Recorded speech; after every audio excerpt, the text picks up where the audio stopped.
Thank you, Chad, for those kind words and for the even kinder work that you and the Human Rights Campaign Foundation do every day on behalf of the lesbian, gay, bisexual, and transgender young people here and across America.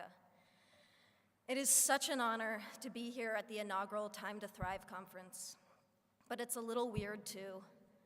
Here I am in this room because of an organization whose work that I deeply, deeply admire. And I'm surrounded by people who make it their life's work to make other people's lives better, profoundly better. Some of you teach young people. Some of you help young people heal and to find their voice. Some of you listen. Some of you take action. Some of you are young people yourselves, in which case it's even weirder for a person like me to be speaking to you. It's weird because here I am, an actress, representing, at least in some sense, an industry that places crushing standards on all of us. And not just young people, everyone. Standards of beauty, of a good life, of success. Standards that I hate to admit have affected me. You have ideas planted in your head, thoughts you never had before, that tell you how you have to act, how you have to dress, and who you have to be.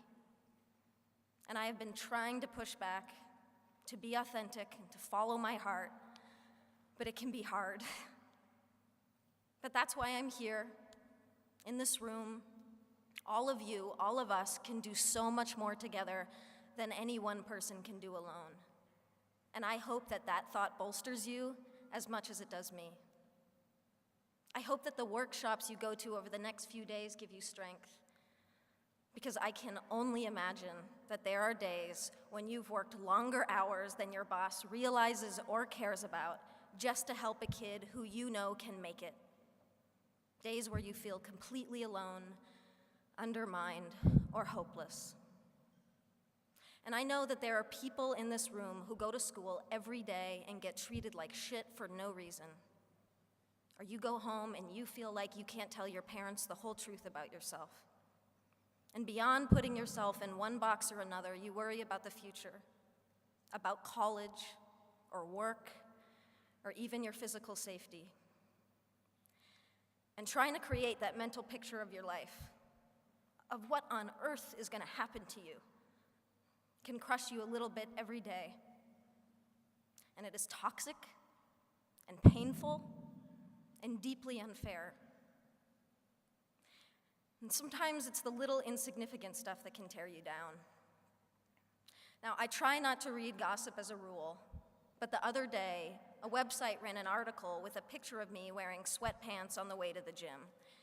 And the writer asked, "Why does this petite beauty insist upon dressing like a massive man?" Because I like to be comfortable.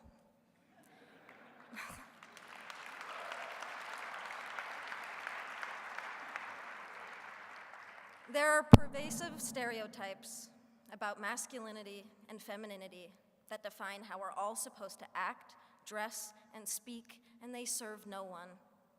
Anyone who defies these so-called norms becomes worthy of comment and scrutiny, and the LGBT community knows this all too well. Yet there is courage all around us.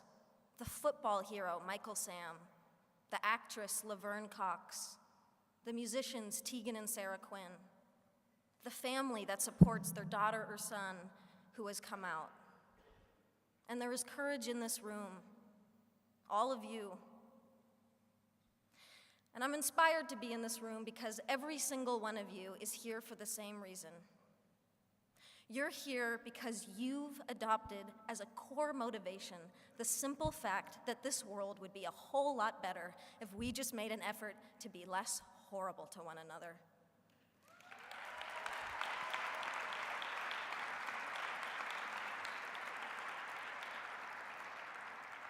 If we took just 5 minutes to recognize each other's beauty instead of attacking each other for our differences, that's not hard. It's really an easier and better way to live. And ultimately, it saves lives. Then again, it can be the hardest thing, because loving other people starts with loving ourselves and accepting ourselves. And I know many of you have struggled with this, and I draw upon your strength and your support in ways that you will never know. And I am here today because I am gay. And because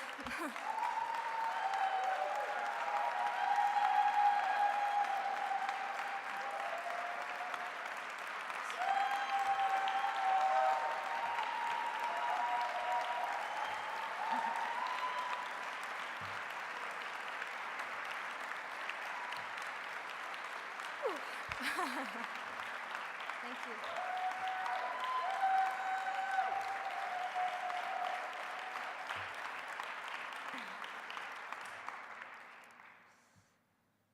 And because maybe I can make a difference to help others have an easier and more hopeful time. Regardless, for me, I feel a personal obligation and a social responsibility. I also do it selfishly because I'm tired of hiding, and I'm tired of lying by omission.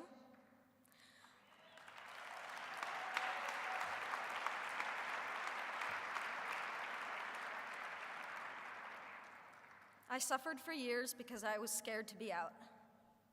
My spirit suffered, my mental health suffered, and my relationship suffered. And I'm standing here today with all of you on the other side of that pain. And I am young, yes, but what I have learned is that love, the beauty of it, the joy of it, and yes, even the pain of it, is the most incredible gift to give and to receive as a human being. And we deserve to experience love fully, equally, without shame and without compromise. There are too many kids out there suffering from bullying, rejection, or simply being mistreated because of who they are. Too many dropouts, too much abuse, too many homeless, too many suicides. You can change that, and you are changing it. But you never needed me to tell you that. And that's why this was a little bit weird.